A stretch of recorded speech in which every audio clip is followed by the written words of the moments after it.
Doctor साहब, हम देखते हैं कि जब भी इस्लामिक कॉन्टेक्स्ट में हम किसी मौजू का मुताला करते हैं, तो उसमें बिलखुसूस जो चीज़ मद्देनज़र रखी जाती है, वो कुरान हदीस के बाद हम देखते हैं कि सहाबा कराम ने इस चीज़ को बराह रास्त किस तरह समझा, क्योंकि वो नबी इस्लाम की तरबियत में थे।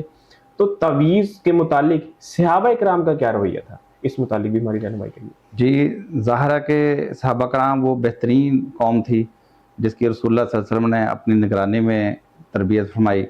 अल्लाह ताला की जो बुनिया जितनी भी तालीमात थीं कुरान की शक्ल में, उसकी जो अमली शक्ल थी वो रसूलुल्लाह सल्लल्लाहु अलैहि वसल्लम ने सहाबा कराम को उसकी अमली शक्ल बता दी कि इस्लाम की अमली शक्ल ये है। अब आप देख सकते हैं कि सहाबा कराम की तरबियत क्या थी कि अब्दुल्लाह बिन मसूद रज़ियल्लाहु अन्हु अपने घर आए, तो देखा कि बीवी ने जो है ना गले के अंदर एक धागा पहना हुआ है या एक माला टाइप पहनी हुई है। तो अब्दुल्ला बिन मसूद रज़ियल्लाहु अन्हु उनसे पूछते हैं कि ये क्या है?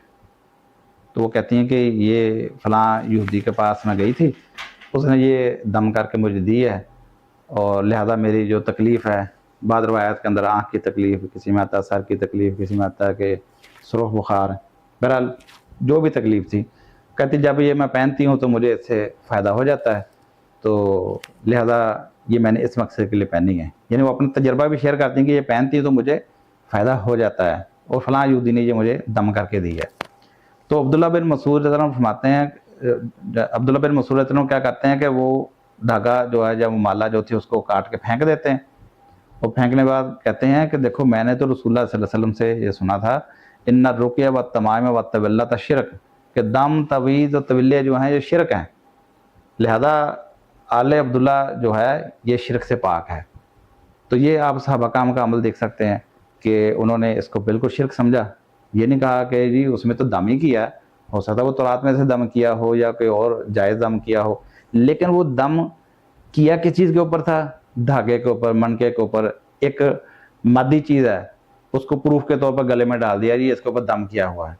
तो लिहाजा वो दम किया हुआ धागा जो है उसको भी अब्दुल्ला बिन मसूद रज़ियल्लाहु अन्हु ने शिरक के ज़ुमरे में रख के उसको काट फेंका है और उसको फरमाया कि ये शिरक है। अच्छा, अब आप देखें कि इब्राहिम नख़ई, इनके बारे में उनसे एक रवायत आती है, वो कहता है कि अब्दुल्ला बिन मसूद रज़ियल्लाहु अन्हु जो है वो कुरानी जो तवीज़ था उससे भी नफ़रत करते थे। इसी तरह इन्हीं से ही एक रवायत आती है, वो पूरे सहाबा कराम के बारे में बयान फरमाते हैं। वो कहते हैं कानू यकरिहुन तमाइम कुल्लहा मिनल कुरान व गैरिल कुरान, कि सहाबा कराम जो थे वो हर तरह का जो तमीमा था उससे वो नफ़रत करते थे, कराहत करते थे, चाहे वो कुरान में से हो या गैर कुरान में से हो। तो लिहाजा सहाबा कराम की तो नफ़रत ये थी कि वो कोई भी ऐसी चीज़ जो मादी शक्ल में पहनी हुई है इस मकसद के लिए कि जी चाहे वो कुरान की शक्ल में क्यों ना हो, ज़ाहिर है सहाबा कराम तो ये काम नहीं करते थे। वो जो बाहर से नौ मुस्लिम आते थे पिछली कौमों से, उनको वो अपनी पुरानी तरीके से आके इधर अप्लाई करने की कोशिश करते थे कि चलो हम कुरानी तवीज़ ही बना लेते हैं। तो सहाबा कराम उन सब से नफ़रत करते थे।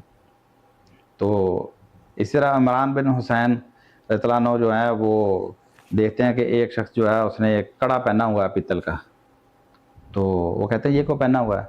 कहते हैं जी ये कमज़ोरी के लिए पहना हुआ है। तो वो उसको उतार के उसको कहते हैं इसको उतार के फेंक दो, ये तुम्हारी कमज़ोरी को मज़ीद बढ़ाएगा। ठीक है ना? यानी ये सहाबा कराम की तरबियत थी और रसूलुल्लाह सल्लल्लाहु अलैहि वसल्लम की तरबियत थी और सहाबा कराम ने उस तरबियत के ज़रिए असर इन चीज़ों से इतनी नफ़रत की है कि चाहे वो कड़ा छल्ला हो, मणके हो, माला हो, वो कुरानी तवीज़ हो, गैर कुरानी तवीज़ हो, तो वो उनकी नफ़रत एक जैसी थी उनसे।